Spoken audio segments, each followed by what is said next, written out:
welcome everyone to our Lounge and Learn series, our webinar series. I'm so excited that you're here for this HyFlex panel discussion. I know it's going to be so exciting. So I'm Rhonda Blackburn. I am a past president of TxDLA, and right now I'm on the board as a corporate chair. But I've been through lots of different education from K-12 all the way through to higher ed to corporate. But I'm also, and I need to change that. I'm actually the president of USDLA now, so would also like everyone to kind of join us there as well. But I love these sessions because I learn something every single time I'm here. And so it's so exciting to see what people have to say and what they're bringing to the forefront. And Charlene? Okay, I am Charlene Stubblefield. I am the Executive Director at Prairie University. I'm the Executive Director of the Center for Instructional Innovation and Technology Services. I am also, I guess now I'm the President of TxDLA, so I'm excited about that. I'm also wearing dual hat. I'm here as the Chair of CATIE, which is the TAMIS Council on Academic Technology and Innovative Education. That's the hat I'm wearing now as a MC of this discussion about HyFlex. And I'll just go ahead and talk about who's with us. So before you do that, let me finish this. Thank you. So one of the things, if you've never been in a Zoom webinar before, at the very bottom down here, you should see a chat, which y'all are doing very well in. But there's also a Q&A area. So if you have specific questions, you can definitely put in that Q&A. I'm going to be looking at both the chat and the Q&A to make sure our panelists get your question or any information that you have. And also make sure, I know you've already been here because you signed up for this, but make sure you continue to go back to our Launch and Learn area. We also have the Keep Connecting. Those are all there for you as well, as long as you're a member of TxDLA. But by going to Launch and Learn on the TxDLA site, you're going to be able to see all the different ones that are coming up. And anything, see right now we're at this one. And then the next one we're going to have next week is on Sarah, which I'm sure a lot of people want to hear about that as well. But anything else that's happened in the past is going to be down with the recording. If you just open it up, you can see any resources that they've had and also the recording. That recording is available for 2 weeks, and then it's going to be closed in, to all members of TxDLA. So with that, now I am going to turn it back over to the panelists and let them, stop sharing, Rhonda, and let them introduce themselves and get going. Welcome everybody again. Like I stated before, we may have to mute some of our mics, not sure, but as I stated before, we are here from the point of view of being a part of the CATIE Council on Academic Technology and Innovative Education with the Texas A&M system. I've already explained who I am. I'm Charlene Stubblefield with Prairie, but I want to also explain my other panelists. We have Lisa Bunkowski. She's the Director of Faculty Center for Teaching and Learning at Texas A&M University, Central Texas. Got it right. We also have Ashley Spicer-Runnels. She's the Assistant Vice President for Student Success at Texas A&M San Antonio. And last but not least, we have Dr. Sunay Palsole. He is the Assistant Vice Chancellor for Engineering Remote Education with the Texas A&M system. So that's who we are. And we want to jump in and go ahead and get started. And the first thing I want to do is let's define HyFlex. I know if y'all are like us, we've been hearing this HyFlex word just talked about so much. Is it something new? Is it something old? We're going to be honest with you. It's really something old. Those of us who are experts in this area of education and instructional technology and all of this stuff, you've probably been doing it before, but you didn't label it HyFlex. You might have called it hybrid. The definition of HyFlex is actually a short version of saying hybrid flexibility. Hybrid flexibility, that's where this HyFlex comes from. If you, in the chat, if you've used hybrid before, go ahead and let us know. Tell us that your experience. Go ahead and let us know, yay or nay. I see some people saying back in the day, yes, it's old to us. If it's new to you, let us know also. If you've never heard this before, we see some people saying no. Okay, some people are saying hybrid with ITV. Yep, some people are saying never heard of it. Well, we're gonna, here today, we're gonna give you as much information as we can. The actual definition of HyFlex is multi-dual courses which combine face-to-face and online students. That's the basics of it. You have your face-to-face students and your online students, okay? Today, some of our panelists they're gonna talk about it from twofold. We're gonna have someone talk about it from an instructor who's taught it to their students in the past. We also are fortunate to have someone who their institution implemented HyFlex. That's gonna be interesting. You wanna see some of what were the best things that happened, but also what were some of the things that they, may have struggled with, or let's call it their challenges. So the first thing we'll do is we're gonna go into different scenarios of HyFlex. Now, when the person talks about the scenarios, what we'd like you to do in the chat, once he defines and explains them, if you're familiar with that scenario, go ahead in the chat and just put scenario 1, scenario 2. That's how they're gonna be named. We have up to 6 scenarios. So if that scenario is familiar with you, go ahead and start typing in the chat. Oh, I've done that before. Rhonda will be in the chat actively talking with you guys. She's really, really good at this. So if you have questions, please set it up in the chat. We also have Q&A, and some people are already posting some things in Q&A. Let's separate chat from Q&A. Chat is where you're just making a statement, whereas Q&A is where you actually have a question and we can answer and disseminate. So we want to make that clear. So here we go. I'm going to turn it over to Dr. Palsole, and he'll get started with scenario 1 regarding HyFlex.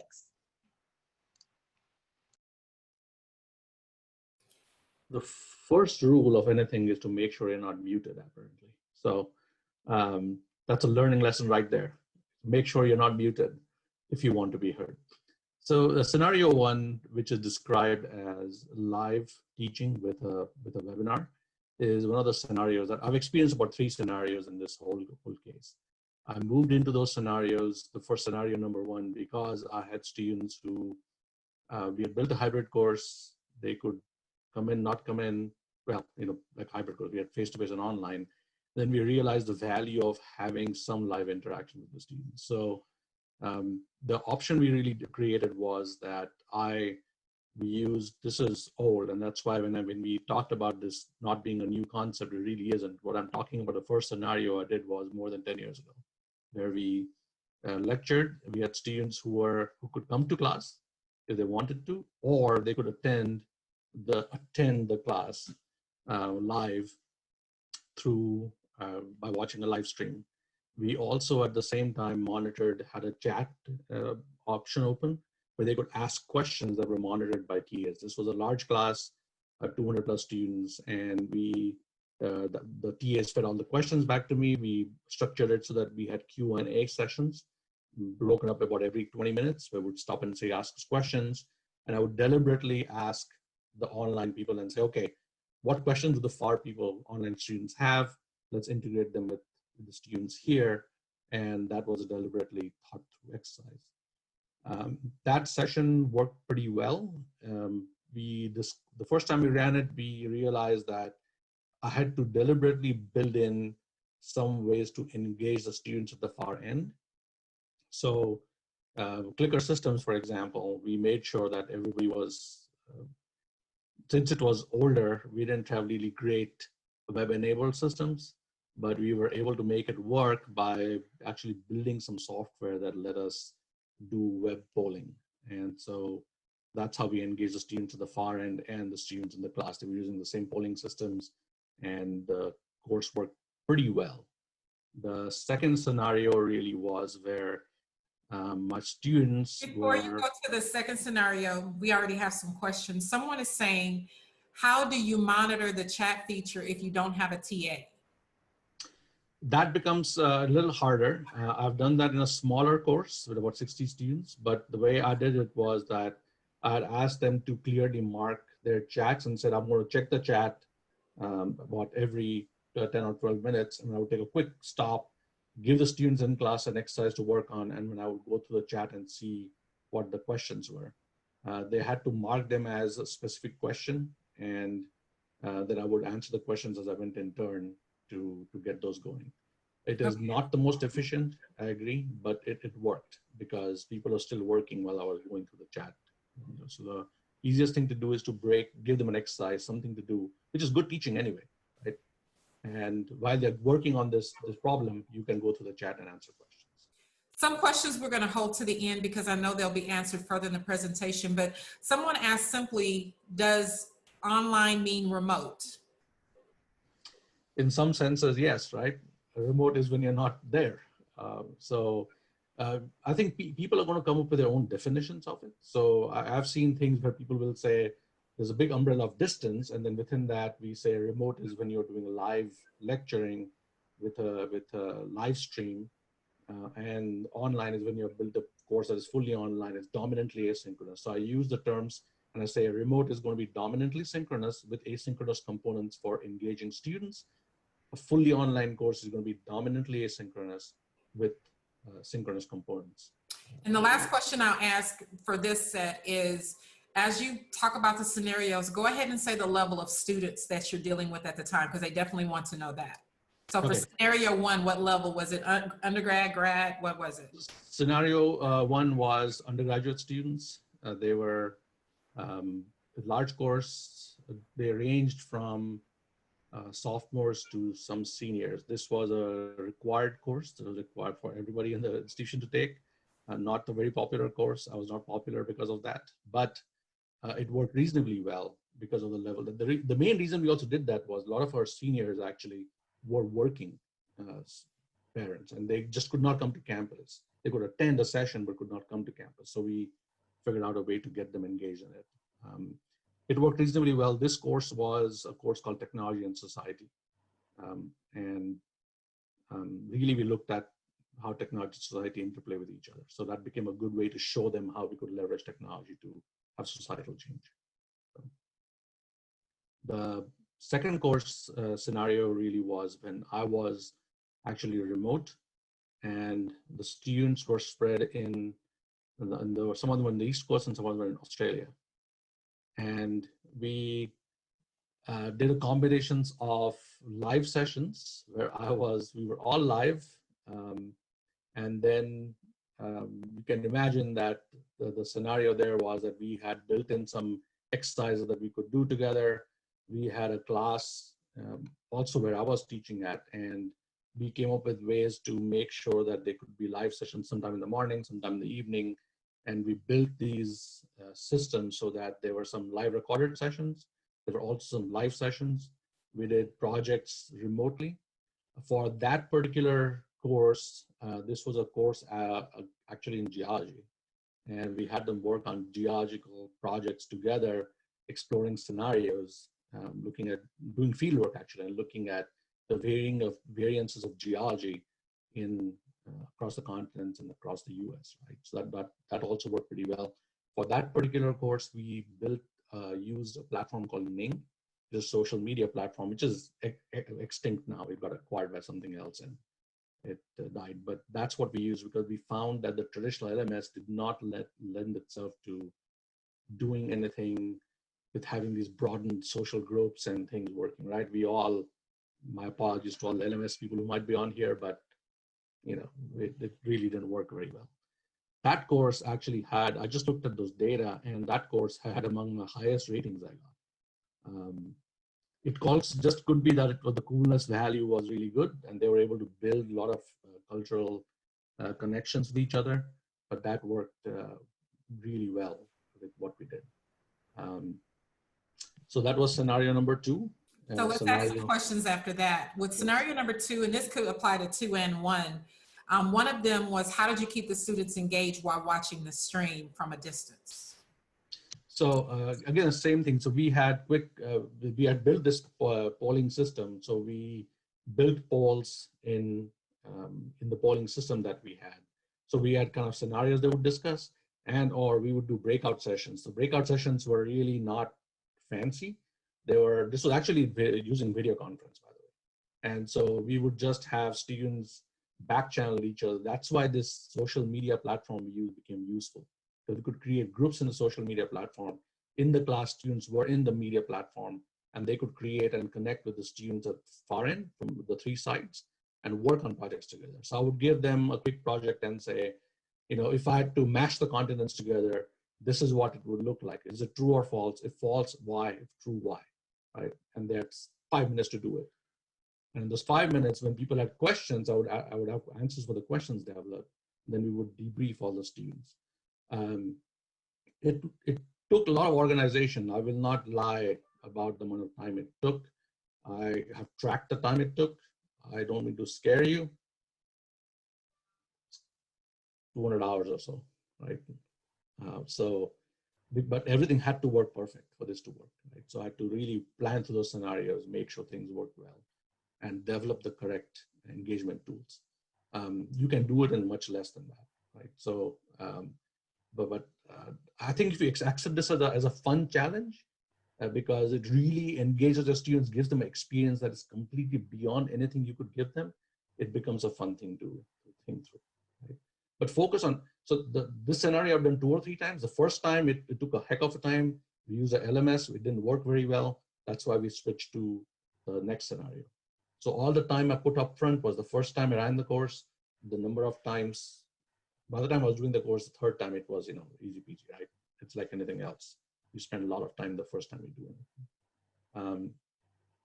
I think there is one question that, so she's at a community college and doesn't have TAs. So thinking of your scenario, could you do like student teams or things like that, where there's certain people that are helping you maybe look at the chat or answer questions or submitting things, so that way it's a little bit more controlled and you're not having to do everything?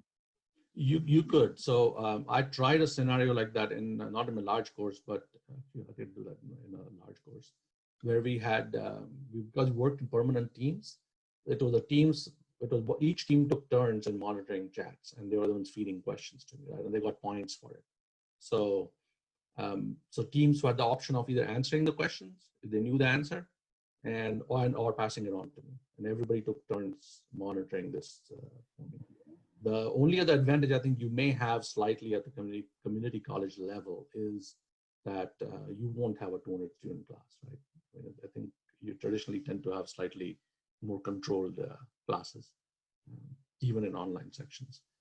For me, the largest section I've done, if you officially want to be scared, is 354, 356, I forget what it was. That was large. So I see a question from Craig: consider privacy using social media platforms. This social media platform was not something like Facebook. It was something that you controlled. Only people who were in the class had access to it. You can also do the same thing on Facebook using private groups. So we had it cleared by our lawyers, by the way, legally rules. So I'm also an administrator, so I pay attention a lot to all those extra pieces that happen on the side, right? Scenario number 3, which actually it was graduate and undergraduate both, which was, we had scheduled live webinar, and what we essentially did was students we were in a smaller classroom, really is what it was. And we broke it up so that students were divided up into people who came in on Tuesdays or people who came in on Thursdays. And all sessions were recorded, and people were either live, and in this case, they had the option to not even be on the live session because each session was recorded. So they could watch the session, but they all had common problems to work on that were due by the end of the week. Right? So even at the undergraduate and graduate both, we gave them common problems to work on. And there were teams that were mixed, there were blended teams. So it was not only in-class exercises that we did for engaging the students when they were in class, but the teams comprised of people who were coming on Thursdays and Tuesdays separately and working together on the problem, because the idea was to try and build this community of practice. That one did take some work to do. One of the biggest things in scenario 1, which was live lecturing, the common thing people think is that the attendance would drop. And absolutely the attendance will drop the first time you do it. But that's why it's critical to do something interesting so that they have to keep coming back. I actually found that I really didn't have the once I integrated a lot of engagement activities in my courses, I really didn't have much of a drop of attendance. And in fact, some of the people would, in a panic, would email me and say they could not attend class even though they were remote. And not that I had any way of knowing whether they attended class or not, to really apologize and want to do something differently. But it all comes down to making sure that you build in enough engagement and interaction into the courses. That is critical. I know that we all worry about the cost of education and you don't want the students to buy technologies that you may not use, like clicker systems, right? I mean, if you look at clickers, they don't have to be present with you to use a clicker. But I think some systems like that give you good feedback are critical. If you have smaller courses, you could just use, poll everywhere, right? You can give to 40 people for free. But it's critical that you keep some active learning integrated into your courses to make sure they are structured and they come back. Graduate students typically have a slightly harder time, believe it or not. They like structure, and you have to structure the course and give them this scenario. I give all my courses have flowcharts. I give students flowcharts, what's supposed to happen every day of the week. And some people follow it, some people don't. People who know me know I'm data obsessed. I collect data on everything. And I show people, my students, in data about how students in the previous course performed and what performance led to what kind of grade. So basically, I anonymize everything, of course, for people who are worried that I share names. I don't. The last thing I've done also in these courses is I add leaderboards. So people earn points as they go along, and your nickname shows up on the leaderboard in the course to highlight the people who are doing the highest scorers, right? So let's flip over for a moment. Let's go to Dr. Ashley Spicer-Runnels to kind of, because I felt like what you were just talking about led into her discussion where she can talk about HyFlex from an institutional point of view. So let's switch to you to kind of talk about what Texas A&M San Antonio did. A lot of us are about to do it from an institutional standpoint, but we're experienced with it doing it from faculty, individual faculty. So. Sure. And before I get started with our example, I think it's important to provide a little bit of context. So A&M San Antonio is a relatively small campus with about, in the last year, about 6,600 students. So we don't have sections of 354 students. And we also offer, or have previously offered, our HyFlex courses to undergraduate and graduate students. The thing with our setup is that it is completely free-flowing. That's how I describe it. So it is HyFlex in the purest sense, meaning that a student could come on week 1 and never return, or they could come on, the last week of the course for the first time ever, or come in and out as they choose. As you can imagine, there are some great things about that, but there have also been some challenges, and I know that we'll talk about that later in the agenda. I know that some of you were asking about what platform we would live stream on. On our particular campus, at the discretion of the provost, we provide our faculty with flexibility on that. So it's really a matter of whatever their preferred platform is. So we have some that use Adobe Connect, we use Blackboard Collaborate, some use Microsoft Teams. We are a WebEx campus, so there are also faculty who use WebEx. But the instructor or the faculty is permitted to use whatever platform they choose. And then from a student perspective, you just have to equip students with the savvy and with the agility to be able to go to different platforms. And yeah, I think that the only other thing that I would say about our particular scenario is just that the sessions are recorded, and so they are made available to students afterwards, but they are also streamed live as well. But I can tell you that with a lack of consistency in the way that the students would attend the sessions, that proved problematic for many of our faculty in the ways, not only in their planning of their courses, but then also the planning in the ways that students could engage with each other, which is why on our particular campus, we are moving away from HyFlex. In fact, I think this fall we will only be offering about 6 sessions, if I'm not mistaken. But I think to Charlene's point earlier about the definition of HyFlex, and we're going to talk about this in a minute, it's really an approach with a lot of different names. And so I think that some of the strategies that we're using moving forward, to some of you, they may be considered HyFlex, but in our university defined definition of HyFlex, which is completely free flowing in and out as the student chooses, we are moving away from that model and moving to something that's a bit more controlled. Were there any questions about that? I know I was kind of brief, but. No, that was a good explanation. Even to those of us who've heard this term for HyFlex and are kind of jumping on board, hearing it from an institution who was doing it from its purest sense, where I think we're looking at it maybe an augmented HyFlex, because we will definitely, because of social distancing, have to schedule which students can attend face-to-face and which students can't. So it'll definitely be an augmented possibility, but it's almost strange at the point to hear this, you've done it and you're pulling away from it. And here we're diving in head first.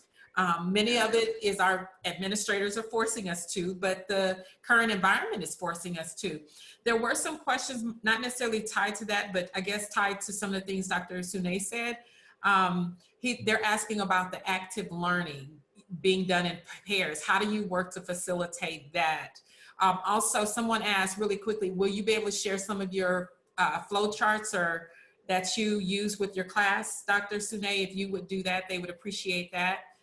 We can flow charts, some of the flow charts. So yes, to help the students get on track. But how do you work? How can you work in pairs or facilitate that in HyFlex? That'll be the first question. So, one of the most common scenarios we all think when we think of active learning is think, pair, share, right? And that's where the having the correct tools and the platform plays a role in it. So when we had students who were not present in class and I tried to blend them, we had them working separately on using different tools. So in the last scenario I did a few years ago, we had to use Slack. The students had their own Slack channels, and they had a discussion on the side, and then one of them took we have team leaders, right? So team leaders take the poll for the group. And so for the team, so the team leader took the poll after the discussion was over in Slack. Some people chose to use the messaging tool in Collaborate and within Blackboard, and that worked reasonably well too. And so those are some scenarios we have tried and have worked. The first 2-3 weeks, you kind of have to realize that because it's a new modality, that's the one recommendation I do is don't worry too much about trying to deliver content, but make sure students get familiar with this. So do some fun things, right? The first question I asked them was, what do you hate about me? And I want to know really, right? And so it kind of is interesting because you have to unify them. Like we all get unified by our hate of parking. Whether administrator, faculty, student, doesn't matter. We all hate parking, right? And so you unify people based on something, and that worked reasonably well. So it's all about choosing the right platform. And luckily, I didn't have to manage it during COVID. So I could actually have people in the class talking to each other. But if you get the right platforms, you'll be able to do better. And I want to jump in, just to provide an example, this fall, for instance, in our science labs, the faculty have created a structure where there will be groups of 3, and we'll cross-list sections on the schedule. And so member 1 of that trio will come, let's say on a Monday, and then the 2 students in their group will be on virtually. And then the next person will come to campus on Wednesday and they'll lead the experiment. So I think that, again, you may consider that HyFlex, we're considering that more hybrid, but that takes me to my original point, which is that it's very important for you to understand what your institution defines as HyFlex and exactly how they're defining that, because there's a lot of variation, not only by institution, by system, even on our campus, even by department, it's very different. So we had to come to one uniform definition to make sure that when we were trying to make decisions about delivery, that we were talking about the same thing, and avoiding making those assumptions too early in the process. Someone early on, I should have stated this already, and we apologize. They were saying, don't use acronyms. Everybody doesn't know what you mean when we're saying acronyms, so let's try to steer away. If you use them, please define them first. So we apologize for that. Someone is asking about what kind of cameras and microphones are we using in the rooms. For this session, we're not going to go that deep into the technology, but we're going to try to gather a list from a system point of view as we're building out our classrooms, because at Prairie View right now, we're looking at this really inexpensive Polycom camera that's really cool, and it kind of traces where people are. So that's such a grand or big area that we're not going to talk about that today. But as we gather the information, we'll definitely provide it to TxDLA to post on the website. So you'll just have this resource of maybe cameras that were okay, and even maybe cameras where, okay, it's cheap, but it doesn't work, because we're doing a live test today. So that won't be for this webinar. And oh, go ahead, Lisa. Rhonda. I would also, so a couple of people have asked about your students with disabilities, how are you handling that within any of these scenarios? So I think as you go through some of the scenarios, if you have any tips on that, and also attendance. So are you making people, if you have a live session, do they have to be on that, or can they watch a recording and you still take attendance, or do you worry about that at all? So I think as we go through some of these scenarios, if we can kind of hit on both of those as appropriate, that would be great. Thank you, thank you. Dr. Sunay, go ahead and hit the last two scenarios. Or wait, Lisa, I think you had one of the scenarios that you were going to talk about. Unmute. I'm not entirely sure where this would fit in just in my personal experience, because we're still sorting through things, and then every time the situation changes, there's a stepping back and reevaluating. So I'm still not entirely sure what the picture is going to look like this fall for us. But we have had a number of different experiences with this at our institution on an instructor by instructor basis. We had one instructor that would have fit with scenario number 2, where she was remote, but her class was face-to-face on campus.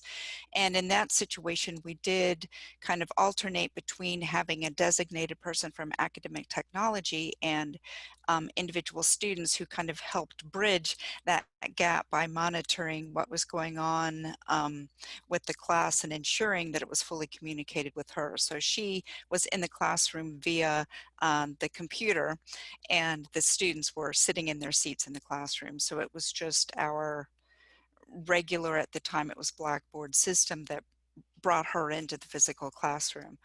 So it just took a little bit of extra effort from our academic technology team to make that work, and then designating, an individual to help facilitate if there were any issues. Our on-campus discussion leading up into looking into this fall was what our approach would be, because we didn't have an institutional one in place, but a number of us have done this, here and there. And for the most part on our campus, because we are right next to Fort Hood, a primary concern has been, how do we deal with our military students and military dependents?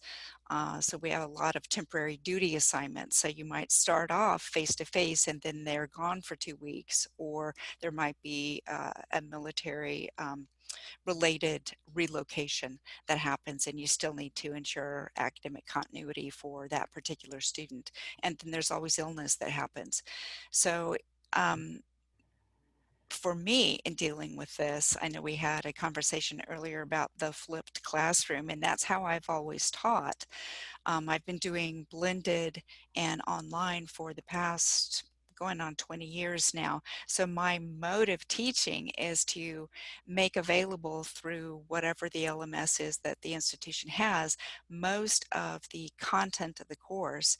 And I might have to mute because the mailman is coming up to my house and I have a furry coworker in my lap. However, so most of my traditional lecture type content would be put into the LMS, and then the expectation for my students is you read that and come prepared, and we have discussion. And here we go. All right, and so we have an in-depth discussion with little bursts of lecture interjected to bring students back to the main point. And so it's a very engaged classroom. And when I would have a student situation where I knew they'd be gone for 2 weeks, then what I do is put them into the fully online for that duration. So it would be an arrangement with specific students for specific periods of time, and they would then have a required online discussion participation that they would have to engage in to replicate what we were doing in the physical classroom. So it would be a mini HyFlex option. Now, the challenge for that is ensuring that they meet the expectations, especially for those military students and how they're being funded. So you don't want to say just take the online version, because it can impact the assistance they're getting to pay for their courses. So if they're being funded through the military, you want to make sure it doesn't mess with how they're paying for their courses. So that is one of the big questions that we had. What do you do about students who have to be registered as face-to-face students? You can't just say, oh, take the online section of this course. So if there's any financial aid issues, any external certification issues, that was a concern for these students. What I found in doing this that was a benefit is in making what happened in the face-to-face portion of the course.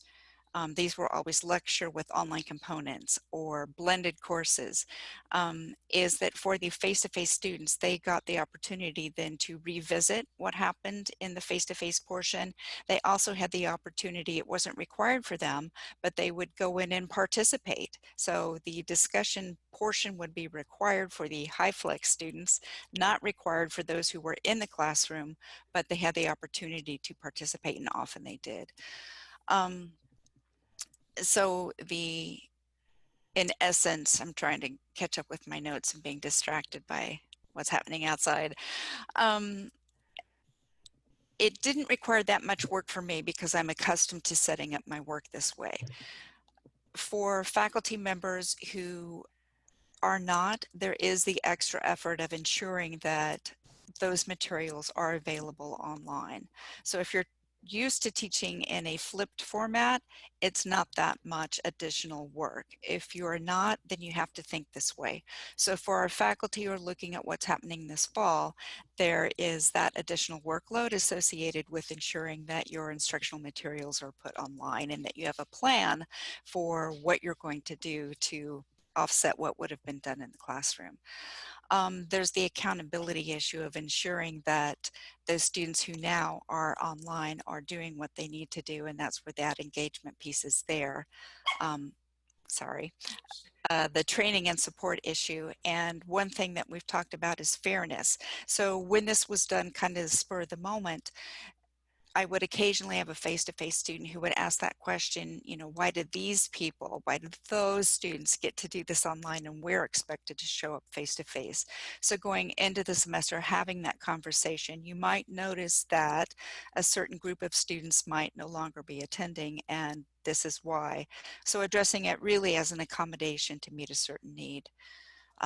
So apologies for the discombobulation there, but I'm happy to address any questions. That is okay. Asked a lot of people, did they have furry coworkers? And lots of people do, so we all understand. I want to point out something that Dr. Gibson from Texas A&M System posted. I sent something saying someone asking for a hybrid handbook. Brian Beatty, he's done an open OER handbook called Hybrid-Flexible Course Design. At 1 o'clock today, he will be on another webinar, and it's in the link if you are in the session chat area, if you would like to sign up for that to get additional information, to have the person who wrote the book to, you know, just be able to get additional information. I think we're all grasping and pulling for this information, as much information about flexibility or HyFlex as we can. I want to shift to saying, here's some of the other names for HyFlex. We have mode neutral, we have multi-access learning, flex learning, convergent learning, multi-options, blended flex. We have flex hybrid. We have synchronous learning in distributed environments. We have blend sync. So we know that a lot of times the name that floats to the top is the one that wins. So at this point, it seems like HyFlex has won, and it's the name, but all of these other names that I've listed are some of the other names for HyFlex. So let's go ahead and start talking about some of the considerations. And I definitely want to go back to Ashley on this one to kind of talk about the considerations that you dealt with at Texas A&M San Antonio. Sure. So I think the primary one was diminishing attendance. Again, with our structure, it was very difficult to predict who would be attending class and who wouldn't. And from a faculty perspective, this was problematic because they may have started the session with 36 students in seats. And then by the end of the term, they may have only had 1 or 2 students showing up. And so that was certainly a challenge where not only were students unhappy with the experience, but also faculty found it challenging to not knowing who was necessarily going to be present during their classes. Were these undergrad or grad students? Both, ironically. Yeah, the College of Business is where our HyFlex really took off, and it didn't necessarily work for our particular students. But like I said, we're trying different models, but that very free form, it did not work for us very well. Especially at that particular time. I think our sort of emergency response to COVID is a little bit different. But another challenge that we had was related to our SUS score, and this is very sort of administrative, but the way that we were registering students in those classes is our largest classrooms have 36 seats. We were overfilling those courses because we knew that a portion of those students would be attending online.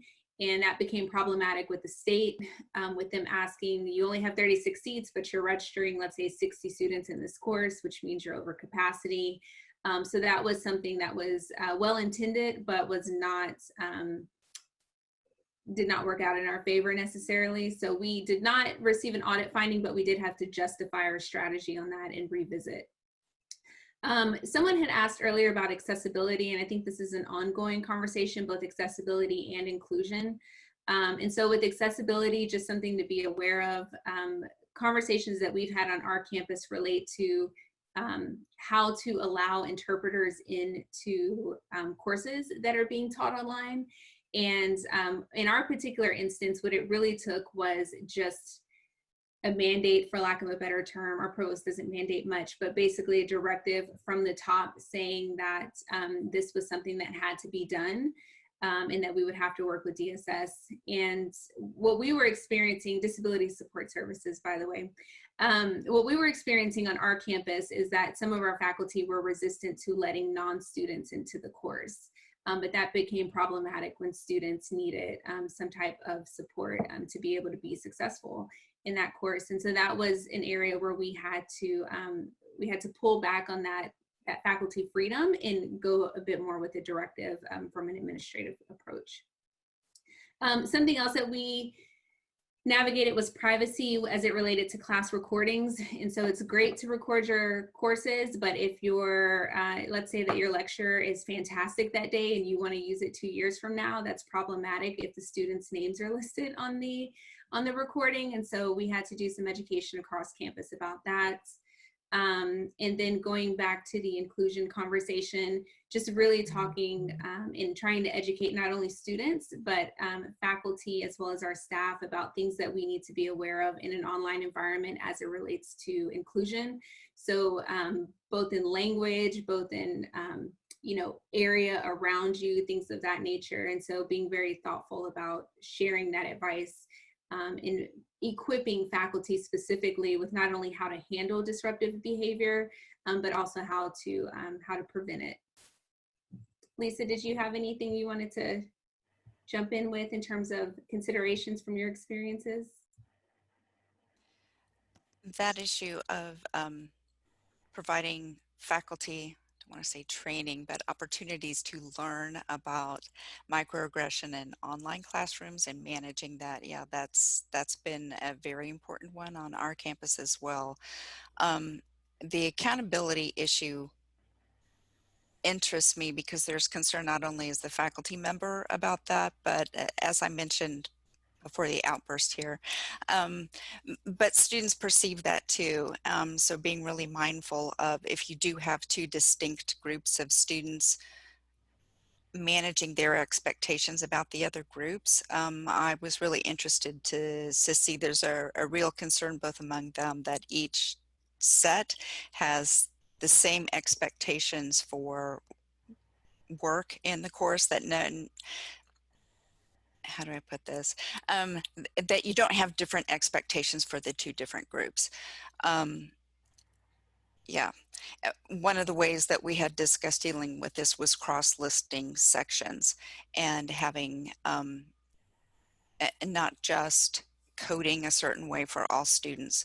So you had talked about having too many students enrolled in a particular course for a physical classroom. So having a face-to-face coding and an online coding and combine them might be one way to address that.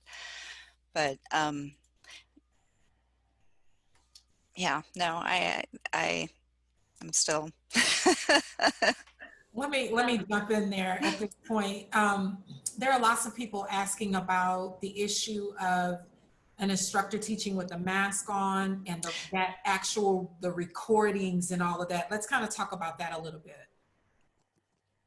I think I commented in there that we actually tested the scenario, right? So we used a lapel microphone and tested various masks, or 5 different ones. I will see if I can make that, figure out how to make that public so I can share it with everybody so you can see all the different masks we used.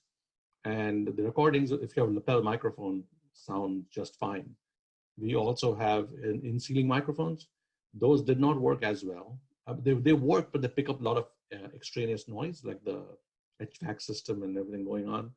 And I would not recommend that with, in case everybody has not noticed, I have an accent. People with accents, overhead microphones, sometimes doesn't work out really well, but they work pretty well. I'll see if I can share this, and you can hear and see what that even with the mask and the lapel microphone, it sounds pretty good. The recordings are pretty good. Well, if we can get that information, we'll share it. Go ahead. Yeah, and I just want to jump in and say that in general, my recommendation to you is to always record your online lectures or things of that nature. What I was referring to earlier was saying that if you are going to be reusing those in future terms, to make sure that there is no identifiable information related to your students on those recordings, that becomes a privacy issue. Now, in reference to wearing masks and recording lectures from an accessibility perspective, that's a challenge because some students are able to get through courses by reading lips. I'm no expert in that field, but I would recommend that you talk to your Disability Support Services office or whatever that office is termed in advance, even before you know who's in your classroom, just to get an idea of how to navigate that and what resources are available to both you and that student.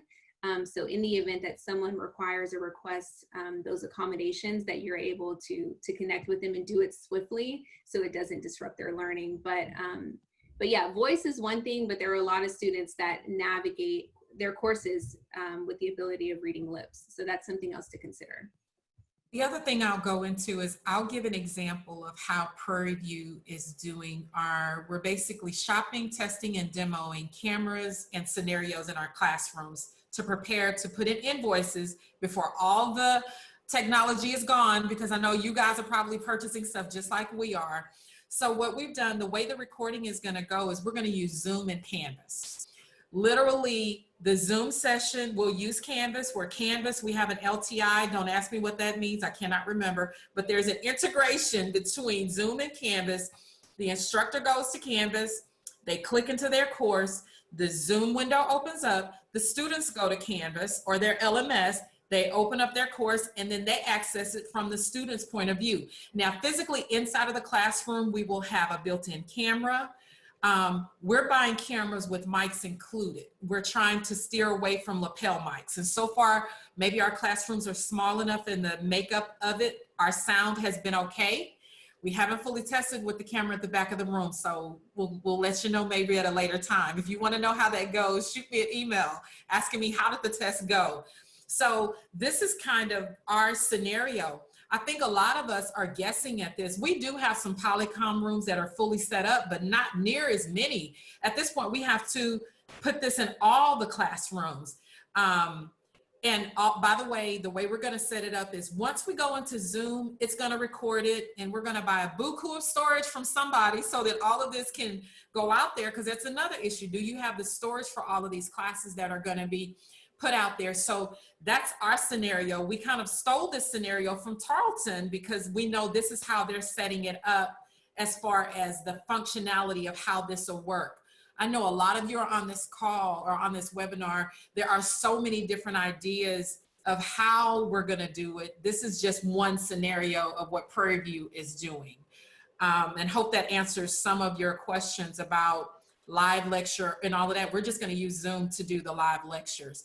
There are other tools, Facebook Live, and I know that's different, or YouTube Live, or there's a, has your email been inundated with all of these new advertisement and vendors for software? Where mine has. So at this point, we're using the more popular ones that we used once we went, away from the pandemic in March. And no, Zoom is not the only product, but it's just the one that we're comfortable with using, and it's easy for students to use at this point. So let's go ahead and talk. I want to talk specifically.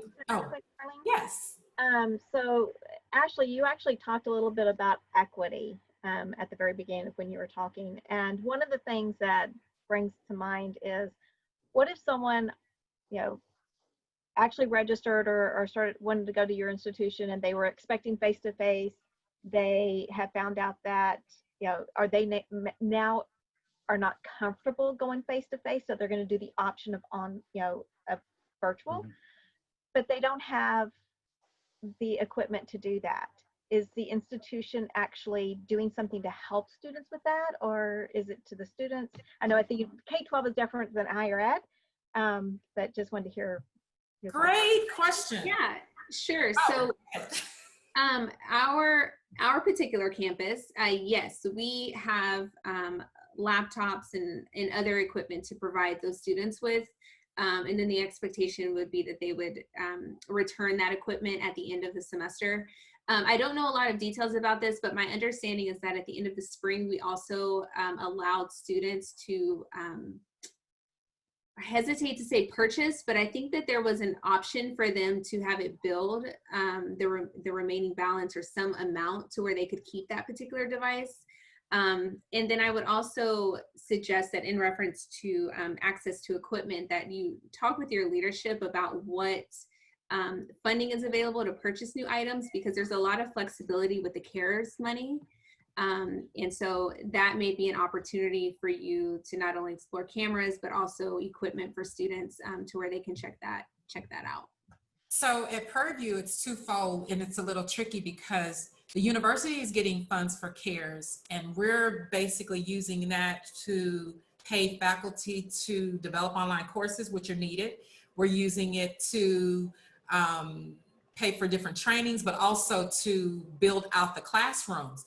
But also our students are getting extra money from CARES Act. Now, the only thing about that is we cannot tell a student, hey, you better go buy a laptop, or you better go buy this or that. They have to choose on their own. So we're hoping that the students will know their needs, but we know students will do, that'll be tricky. I'll leave that at that. So is Prairie providing laptops for all students? No. What we did, even in March when we went away and we found out how many students had challenges, they opened it up where the student could basically go back into financial aid, and they upped their financial aid amount to be able to afford a laptop. And if a student came back and had a receipt proving that they had purchased a laptop during the pandemic, the university covered, that's how we do it. But is there this institutional way of doing it?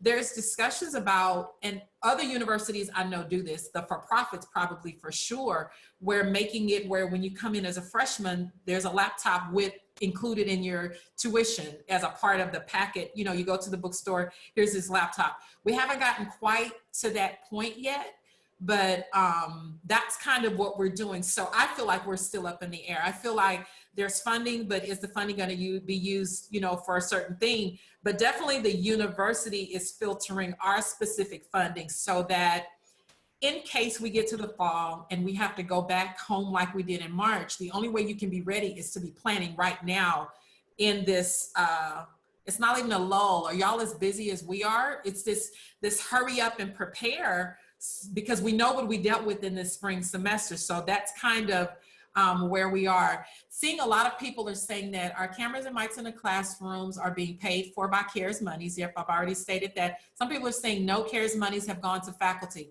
I'm so sorry. Ours is. Some universities, and it's interesting, we're all, I think that's why we're on this, even this webinar today, to kind of get together to see what is everybody else doing. What are your suggestions? And we hope, you know, thus far it has been beneficial. So I want to spend a little bit of time speaking about graduate students versus undergrad as far as the scenario of hybrid or HyFlex. Did one do better than the other? Who's going to jump in and kind of talk about that part of it?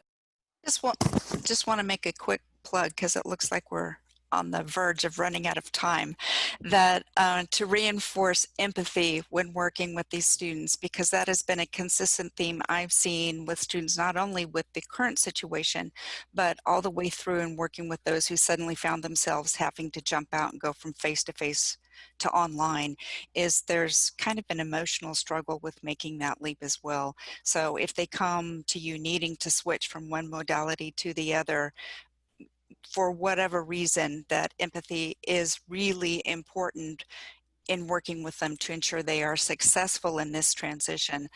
So I just want to put a plug in for that, because I'm not always seeing that when I assist my faculty peers. So it doesn't mean drop your standards or change your expectations, but be empathetic in working with them and helping them to succeed. And I would just, Charlene, just really fast, and I would just jump in there and recommend that you find out from your leadership, are there going to be any adjustments in policy about how students can change? Because another issue is, you know, moving into the fall semester, what happens if a student has to quarantine in October? Well, are they going to be allowed to switch to another section, or will they have to stay into the same course? And so making sure that you're aware of what those opportunities are for them, I think would also be helpful, not only for their peace of mind, but for your peace of mind as well. So we only have 2 minutes left. So there are so many questions still going on in the chat. I can tell you what we're gonna do. We're gonna have normally these webinars are on Thursdays, and we're gonna probably introduce a Tuesday webinar specifically to address all of the unanswered questions. So we will have a HyFlex panel discussion part 2. Kind of watch out for it. We're gonna do it pretty quickly. I think your unanswered questions are so important that we have to come back and discuss this some more, and maybe we can put some of our energy toward directly learning some of this open-ended stuff that you have. So we're flexible. We haven't been able to answer all your questions, but definitely we'll have a part 2 of this HyFlex panel. Thank you guys. Thank you. Thank you. I'm going to turn it back over to Lisa to kind of get back to the TxDLA part of this presentation. Yes, I want to thank, this has been great. Again, I learn so much every time I come to one of these webinars, and I'm so excited to hear that we're actually going to do a part 2. But don't forget that we do these every single Thursday. Next Thursday is on Sarah, so I know there's probably lots of questions on that one. There always is. Going to have a great panel there, and always go back to our lounge and learn area on our website to continue to look at any of the recordings. These recordings go up within 24 to 48 hours, but all the other resources that for each webinar we post in that area. But again, thank you for coming, and we look forward to seeing you not only in part 2, but next Thursday. Quick correction, Sarah is not next week, but check the webinar thingy. Check it. Lisa's correcting us. Okay. But thank you guys. We appreciate you. And look for part 2. It'll probably be Tuesday 2 weeks from now. I can tell you that now. If my panelists are free on their schedule, not this coming Tuesday, but the Tuesday after that, be prepared to jump on board. If you have questions, we're going to hang out here a little bit so that you can go ahead and post your questions so that we can make sure they're in part 2. Thank you, thank you, thank you for you all for attending. Appreciate it. Adios all and teach on. Yes, teach on. I'll hang out as everybody else pulls off so that I can make sure that we capture any questions that you want us to capture in part 2. Thank you, panelists, Dr. Rhonda Blackmore, Lisa, Ashley, Dr. Spicer-Runnels. Thank you, guys. Talk to y'all later. Bye-bye.